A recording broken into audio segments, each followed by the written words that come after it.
I'm a lifelong traveler. Even as a little kid, I was actually working out that it would be cheaper to go to boarding school in England than just to the best school down the road from my parents' house in California. And so, from the time I was 9 years old, I was flying alone several times a year over the North Pole just to go to school. And of course, the more I flew, the more I came to love to fly. So the very week after I graduated from high school, I got a job mopping tables so that I could spend every season of my 18th year on a different continent. And then, almost inevitably, I became a travel writer, so my job and my joy could become one.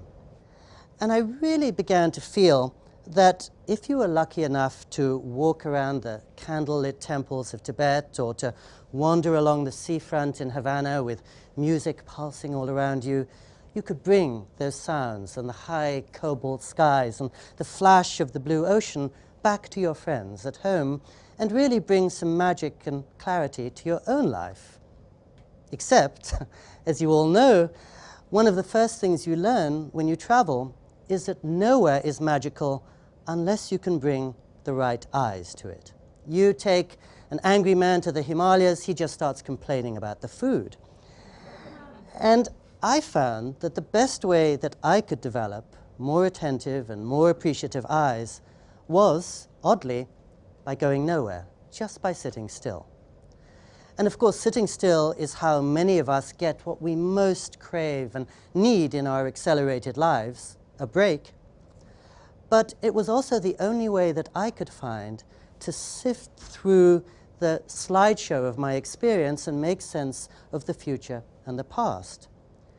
And so, to my great surprise, I found that going nowhere was at least as exciting as going to Tibet or to Cuba. And by going nowhere, I mean nothing more intimidating than taking a few minutes out of every day or a few days out of every season, or even, as some people do, a few years out of a life in order to sit still long enough to find out what moves you most, to recall where your truest happiness lies, and to remember that sometimes making a living and making a life point in opposite directions. And of course, this is what wise beings through the centuries from every tradition have been telling us. It's an old idea. More than 2,000 years ago, the Stoics were reminding us it's not our experience that makes our lives, it's what we do with it. Imagine a hurricane suddenly sweeps through your town and reduces every last thing to rubble. One man is traumatized for life, but another, maybe even his brother, almost feels liberated and decides this is a great chance to start his life anew. It's exactly the same event, but radically different responses. There's nothing either good or bad, as Shakespeare told us in Hamlet, but thinking makes it so. And this has certainly been my experience as a traveler. 24 years ago, I took the most mind-bending trip across North Korea. But the trip lasted a few days. What I've done with it, sitting still, going back to it in my head, trying to understand it, finding a place for it in my thinking, that's lasted 24 years already and will probably last a lifetime. The trip, in other words, gave me some amazing sights, but it's only sitting still that allows me to turn those into lasting insights. And I sometimes think that so much of our life takes place inside our heads, in memory or imagination or interpretation or speculation, that if I really want to change my life, I might best begin by changing my mind. Again, none of this is new. That's why Shakespeare and the Stoics were telling us this centuries ago. But Shakespeare never had to face 200 emails in a day. The Stoics, as far as I know, were not on Facebook. We all know that in our on-demand lives, one of the things that's most on demand is ourselves. Wherever we are, any time of night or day, our bosses, junk mailers, our parents can get to us. Sociologists have actually found that in recent years, Americans are working fewer hours than 50 years ago, but we feel as if we're working more. We have more and more time-saving devices, but sometimes it seems less and less time. We can more and more easily make contact with people on the furthest corners of the planet, but sometimes in that process, we lose contact with ourselves. And one of my biggest surprises as a traveler has been to find that often it's exactly the people who have most enabled us to get anywhere who are intent on going nowhere.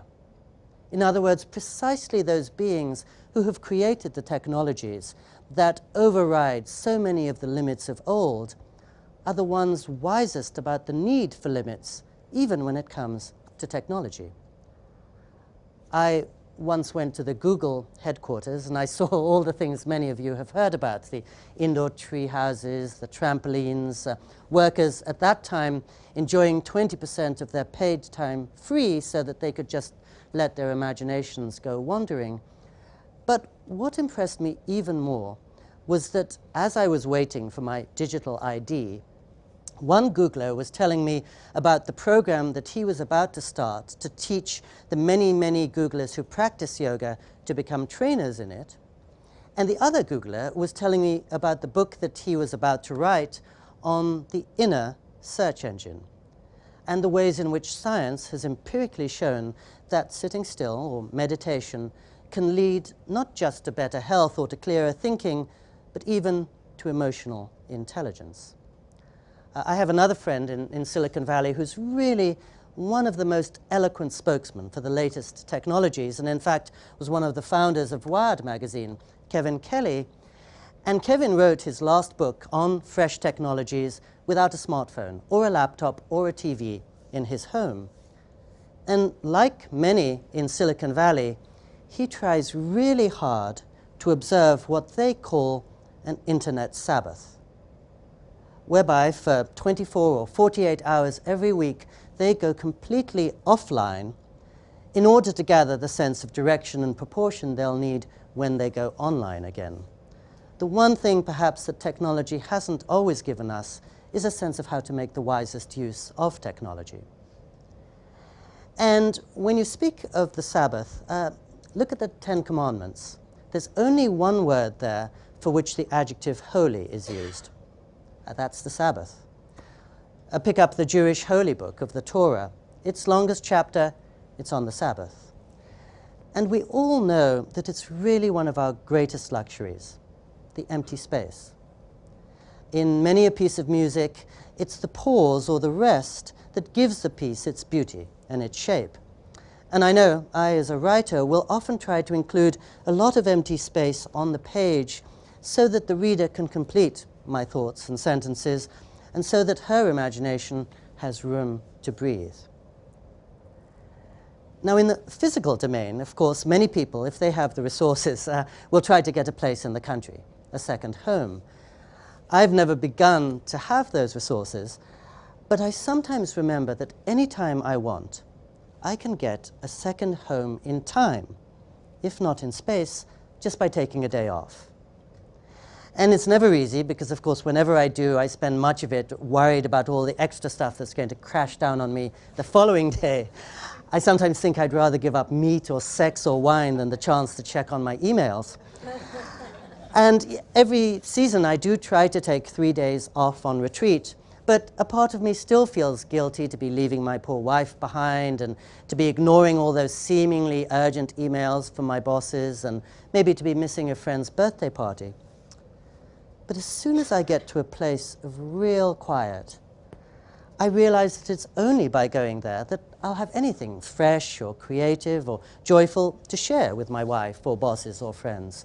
Otherwise, really, I'm just foisting on them my exhaustion or my distractedness, which is no blessing at all. And so, when I was 29, I decided to remake my entire life in the light of going nowhere. One evening, I was coming back from the office. It was after midnight. I was in a taxi driving through Times Square, and I suddenly realized that I was racing around so much I could never catch up with my life. And my life then, as it happened, was pretty much the one I might have dreamed of as a little boy. I had really interesting friends and colleagues. I had a nice apartment on Park Avenue and 20th Street. I had, to me, a fascinating job writing about world affairs, but I could never separate myself enough from them to hear myself think, or really to understand if I was truly happy. And so I abandoned my dream life for a single room on the back streets of Kyoto, Japan, which was the place that had long exerted a strong, really mysterious gravitational pull on me. Even as a child, I would just look at a painting of Kyoto and feel I recognized it. I knew it before I ever laid eyes on it. But it's also, as you all know, a beautiful city encircled by hills, filled with more than 2,000 temples and shrines, where people have been sitting still for 800 years or more. And quite soon after I moved there, I ended up where I still am, with my wife, formerly our kids, in a two-room apartment in the middle of nowhere where we have no bicycle, no car, no TV I can understand. And I still have to support my loved ones as a travel writer and a journalist, so clearly this is not ideal for job advancement, or for cultural excitement, or for social diversion. But I realized that it gives me what I prize most, which is days and hours. I have never once had to use a cell phone there. I almost never have to look at the time. And every morning when I wake up, really the day stretches in front of me like an open meadow. And when life throws up one of its nasty surprises, as it will more than once, when a doctor comes into my room wearing a grave expression, or a car suddenly veers in front of mine on the freeway, I know in my bones that it's the time I've spent going nowhere that is going to sustain me much more than all the time I've spent racing around to Bhutan or Easter Island. I'll always be a traveler. My livelihood depends on it. But one of the beauties of travel is that it allows you to bring stillness into the motion and the commotion of the world. I once got on a plane in Frankfurt, Germany, and a young German woman came down and sat next to me and engaged me in very friendly conversation for about 30 minutes. And then she just turned around and sat still for 12 hours. She didn't once turn on her video monitor. She never pulled out a book. She didn't even go to sleep. She just sat still. And something of her clarity and calm really imparted itself to me. I've noticed more and more people taking conscious measures these days to try to open up a space inside their lives. Some people go to black hole resorts where they'll spend hundreds of dollars a night in order to hand over their cell phone and their laptop to the front desk on arrival. Some people I know, just before they go to sleep, instead of scrolling through their messages or checking out YouTube, just turn out the lights and listen to some music, and notice that they sleep much better and wake up much refreshed.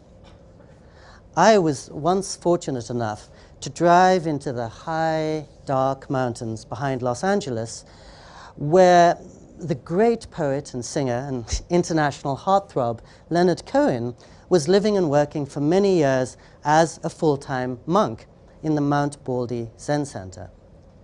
And I wasn't entirely surprised when the record that he released at the age of 77, to which he gave the deliberately unsexy title of Old Ideas, went to #1 in the charts in 17 nations in the world, hit the top 5 in 9 others.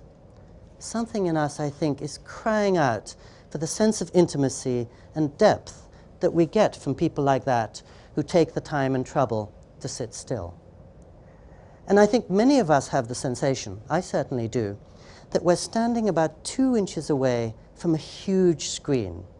And it's noisy and it's crowded and it's changing with every second, and that screen is our lives. And it's only by stepping back and then further back and holding still that we can begin to see what the canvas means and to catch the larger picture. And a few people do that for us by going nowhere.